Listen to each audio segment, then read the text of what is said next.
Hi guys! Welcome to Christine ng Palaban sa Pangarap. At ngayon guys, nag-visit nga ako rito sa Doha, Qatar. Pumunta ako ngayon dito sa Souk, Waqif at Corniche. So this time guys, mapakita ko sa inyo ang lugar ng Souk ng Corniche, kung saan ito yung seasides at dalawang klase ng flag nakita natin dito kasi last 2022 dito ginanap ang FIFA World Cup sa Doha, Qatar. So kung makikita nyo guys, a lot of flags, a lot of names of countries, at nakalagay pa dyan is yung FIFA World Cup 2022 ng Doha, Qatar. So yan nga guys, namasyal ako dyan. Yan, pati yung sinasabi nilang cup ng FIFA. Yan, meron sila dyan.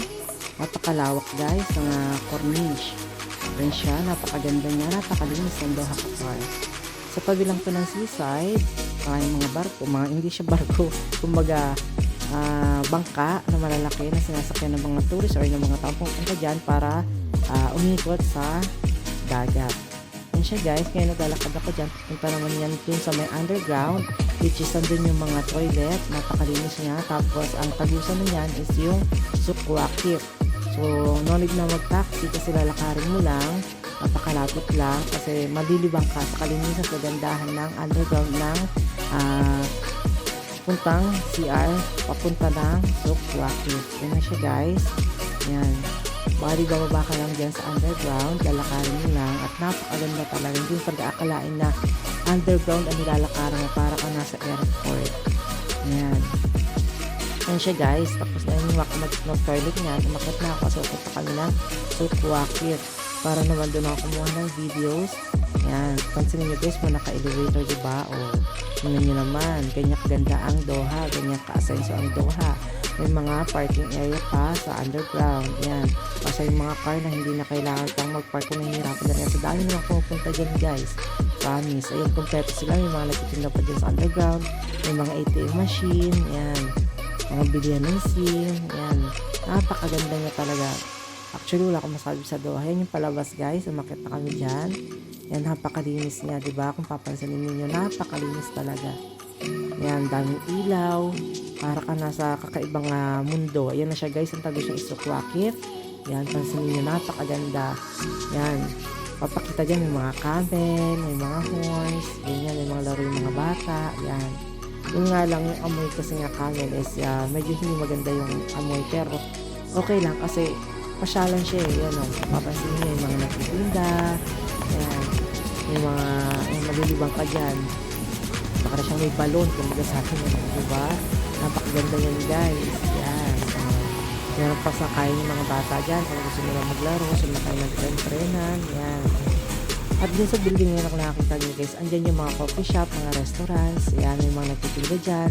Yung mga damit, mga punda, mga tela, mga collections from Doha, Qatar. Yan. Diba? Napakaganda ng Doha. Wala akong pasabi. Yan. Malilibang ka talaga. Ayan, minuhanan ko pa yan. O, diba? O.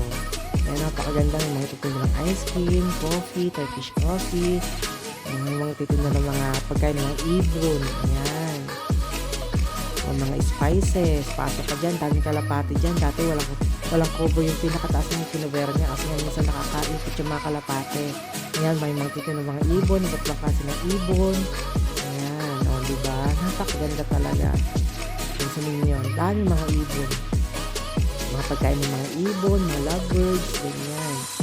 Yan. At dyan naman naghahanap ako dyan ng restaurant para makakainan. Yan. O, may mga collections yan kung gusto yung bumili dyan sa Doha. Yan. O, napakaganda diba, para ka nasa kakaibang mundo. Yan na naman sa mga Turkish ice cream, bali Turkish yung nagtitinda. So yan, katawa ko ng mga tayo niya sa yung bata, nilalaro niya yung bata sa apa or sa ice cream, which is nahihirapan yung bata ko rin. Familiar ko siguro sa isa ganito, diba, kung makakain meron sa Thailand, meron sa Turkey, meron sa Middle East. Napakasaya, taon-taon at sa mga tabi-tabi yan guys, at sa mga tabi-tabi yan ng mga kape-kape, sumubili ng mga corn, mga coffee, mga snacks, yan. Pwede ka dyan upo, may mga ano dyan guys, may mga upuan. Lahat ng mga namamasyal dyan, malayang-malaya kayong umupo. Napakalawak. Ayan o, may mga batang tumatakbo, naglalaro. O diba naman? Silver mang hindi mawili sa Doha, Qatar na bumalik-balik. Akalain mo yon. Actually guys, 10 years ako rito. Pero nag-exit ako after 2011. Yan. Ngayon bumalik ko rito. Visit ako from Kuwait. Ayan, ang mga pictures ko guys. O diba? Napakasaya. O kasama ang aking hubby. Diba? Napakasaya. So, thank you guys for watching. Sana nag-enjoy kayo. Ayan. Thank you. God bless everyone. Thanks for watching. Please subscribe, like, and comment to my YouTube channel and to my videos. See you again next time, guys. Welcome to Doha, Qatar. Souq Waqif and Corniche. Thank you guys. God bless everyone. Bye.